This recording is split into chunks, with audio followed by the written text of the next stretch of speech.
first I thought I pulled a muscle. It was just kind of like a stretching, kind of burning pain in the right side. For college student Sarah Segner, the pain was a symptom of something far more serious than just a pulled muscle. I have avascular necrosis.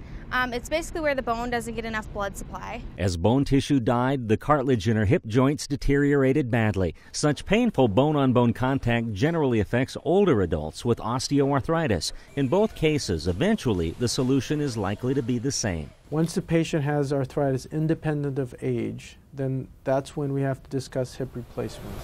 Surgery should be seen as the last resort.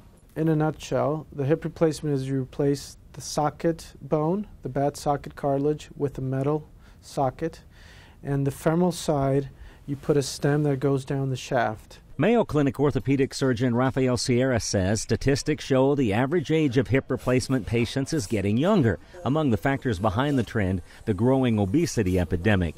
He says because our hips and knees support many times our body weight, lightening the load lowers our risk of needing joint surgery. Sometimes with young adults, the decision when to proceed with a hip replacement isn't quite as obvious as it was for Sarah. That's when Dr. Sierra says he and his patients have a very honest conversation about the possible risks and benefits. The one thing we have to consider before offering a hip replacement is the durability and longevity of our implants. Advances in high-tech ceramic and plastic materials should allow the replacement parts to last longer, hopefully meaning more time before the contact surfaces need to be replaced. I'll be good for probably at least 20 years, which for me is really exciting. Modern approaches to recovery and rehabilitation had Sarah on her feet the day after surgery and out of the hospital in 2 days.